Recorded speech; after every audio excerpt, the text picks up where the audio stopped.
You're approaching your 1-year anniversary as CEO. It's next week, something like that. Sure, it's not 5.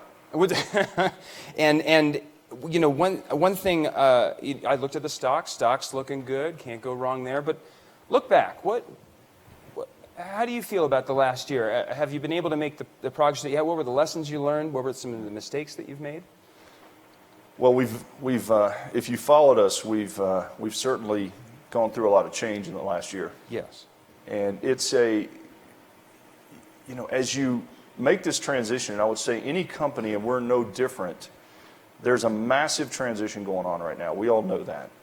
And I think the thing you have to do is you have to be incredibly honest with yourself about the things that have made you great historically, and which ones of those are going to make you great in the future, and which ones of those are going to hold you back in the future. And you have to make those decisions, and then you have to understand, what are you not doing today that you need to going forward. And then you also have to make sure you have the right team that's energized by the opportunity, that is aligned, that actually works well together, that are moving forward. And you have to be very clear.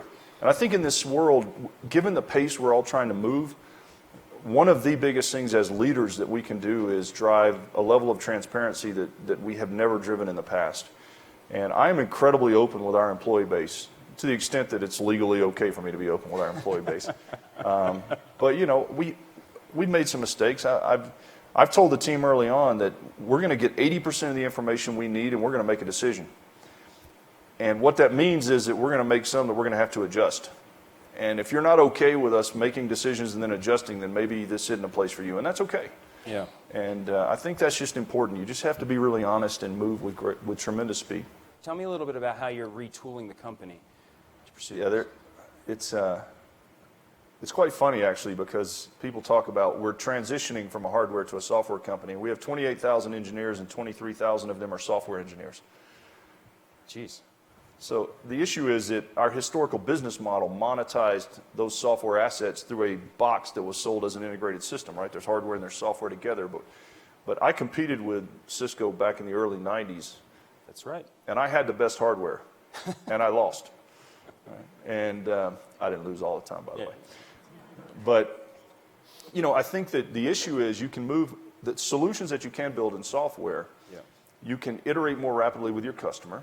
You can actually continue to, the combination of cloud and software give you the ability to just add features at an amazing rate. And so we are hiring. So inside of software, that's one of those generic terms. Inside of software, there's a lot of modern application development capabilities. I actually was a software developer in the 80s. That's right. I have 0 skills today that would be helpful. Right? I'm sure they remind you, too. Yeah, they do. Yeah, they do. Although I did hear this week from our customers that there's still some old COBOL applications out there where I might be able to go help, so we'll see. Perfect.